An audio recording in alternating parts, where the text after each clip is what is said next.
the rate of topsoil loss has increased radically over the last 200 years in the United States as a result of modern agricultural practices. In Pimentel et al.'s study on the economics of soil erosion and conservation, they estimate that in the United States, soil has been lost at about 17 times the rate at which it's formed. We can pin some of the soil loss to the intensive cultivation practices and monocropping of industrial agriculture. When we till and turn over a field for the next season's crop using large combines, the topsoil is decimated. Much in the same way, habitat is lost when clear-cutting a forest. Tillage aerates the soil by breaking up its composition, but in the process compacts the soil underneath and kills the wealth of microorganisms hidden to the naked eye. As a result of many years of industrial cultivation practices, the topsoil lies void of life and then needs to be injected with nutrient-filled fertilizer and chemicals, which in turn alter the chemical makeup of the soil and make it even harder for essential organisms to survive.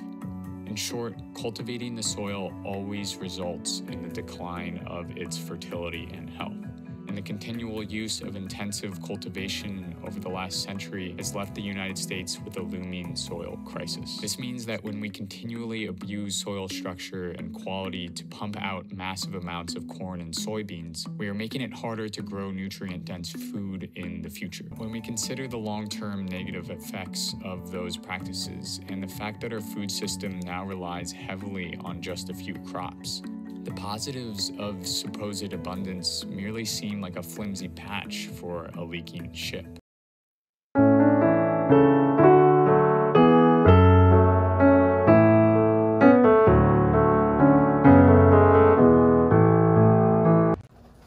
Morning everyone, it's cold at seed time and harvest. We had this window open for ventilation, so we're gonna go ahead and lock it up.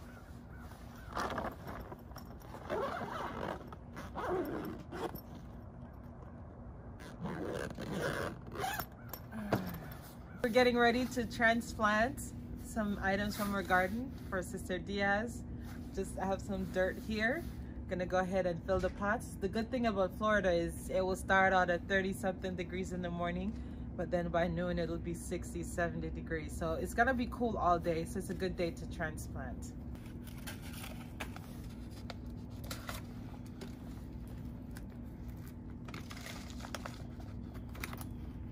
We're gonna see what we have inside our greenhouse that we can take to transplant in their garden.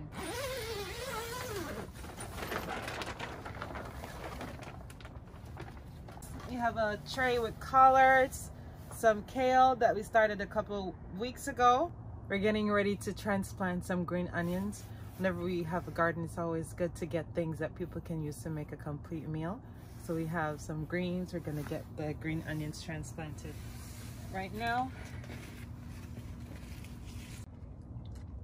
Here are the green onions. I'm just gonna go in and take these out.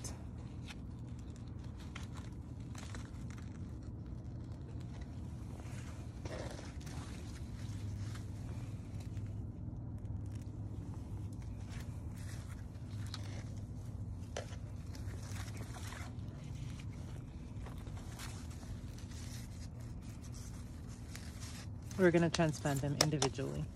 I'm gonna try to take out a block of this spinach without damaging them as much as I possibly can.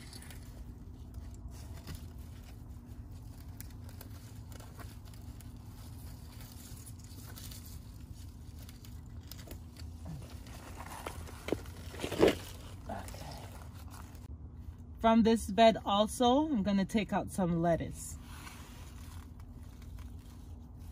Not a whole lot.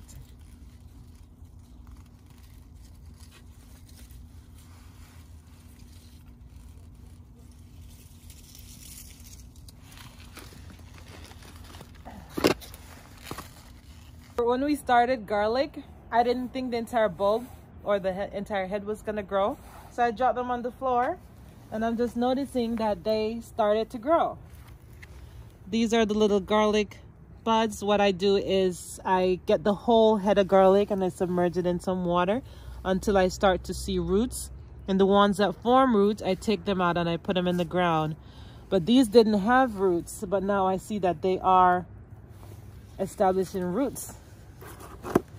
So I'm gonna dig these up and transplant them.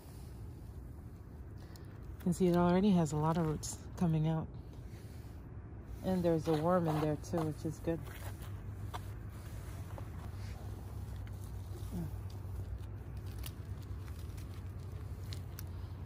Wow, that's amazing. Garlic are very easy to plant. Don't plant them too deep. You don't even have to wait for them to root to set them in the ground. You just get your bulb, separate it, cover it until the tip of it is showing, and then let it stay. Needs about 9 months and a long cold season for you to have garlic. So I try to start my garlic in the fall or winter. And then by summer I'll be able to harvest garlic. What I like to do is I like to sow my seeds instead of separating them. So I have 2 patches right here. This patch is radish and this is turnip greens. And then as needed, I'll transplant them when space pops up in the garden. So I just took out a patch of radish and I'm gonna take out a patch of turnip greens next. This is gonna go under and pull them up. Turnip greens are very forgiving, not as delicate as beets or carrots. So once I put them in the ground, these leaves may die back, they may not, but then they'll get established pretty good. You can either eat the turnip or you can enjoy the greens. Greens are a little bit bitter, but I like turnip greens.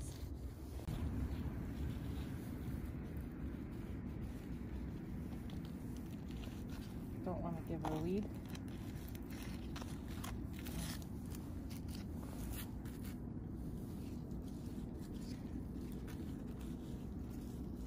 I like mixed green. These are all leaf lettuce.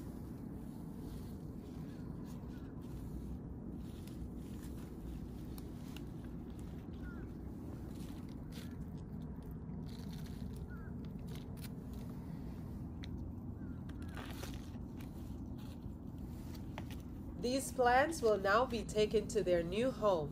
Thank you for joining us on Seed Time and Harvest. Until next time, we will see you at the Diaz Family Garden.